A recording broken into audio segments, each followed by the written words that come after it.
I've picked 4 stocks and I want to show you how many shares in each of these companies you would need to own in order to generate yourself $1,000 each month and how much this would actually cost you. Not all of these companies pay their dividends on a monthly basis, so to combat this, I'm going to calculate the number of shares you would need to own to generate $12,000 each year. So then on average, this would be $1,000 per month. And stay tuned till the end because I'm going to put all of this information on one simple graph so you can compare very easily these 4 companies. The first company is Johnson & Johnson. This company pays $1.06 per share per quarter, or $4.24 if you look at it across the year per share. Johnson & Johnson pay dividends quarterly, so like I said at the beginning of the video, I'm actually going to assume that they pay monthly and work out how many shares you'd need to generate the $12,000 across the year, and then on average you'll get $1,000 per month. You would need to own 2,830 shares of Johnson & Johnson to generate around $12,000 per year.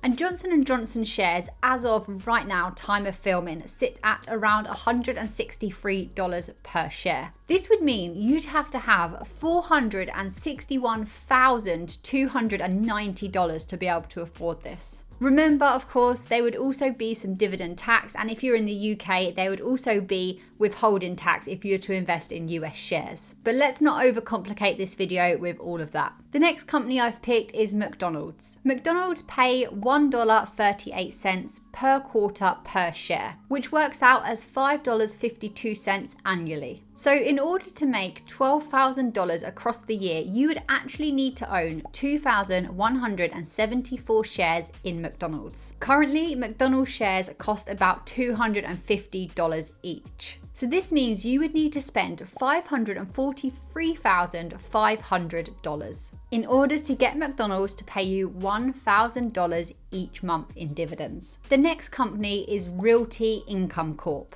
This company actually are a monthly dividend payer, and they pay near on 25 cents per share per month. So that comes out at just under $3 annually per share. And this means you would need to own 4,096 shares in Realty Income Corp in order to generate yourself $1,000 per month. Each share costs $67, so if we multiply 67 by the amount of shares we would need, that would give us $271,953, which is the amount you would need to spend in order to get this company to pay you the $1,000 in dividends every single month. The last company that we're going to look at is Apple. Apple pay quarterly dividends, and right now they pay 22 cents in dividends per share per quarter, or 88 cents annually. As this is quite a small dividend amount, you would actually need to own a whopping 13,636 shares in Apple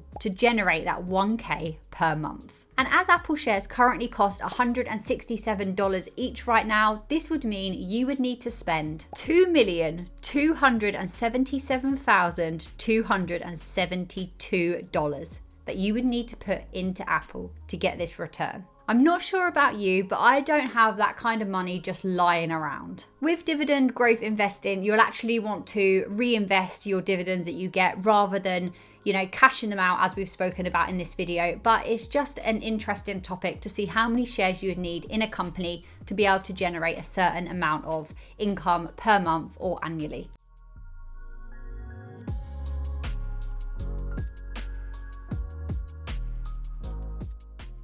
If you've got any particular companies you want me to do this for in the future, do let me know. I'm going to do a UK version as well for some UK dividend paying companies. If you want to know how many stocks you should have in your portfolio, click right here.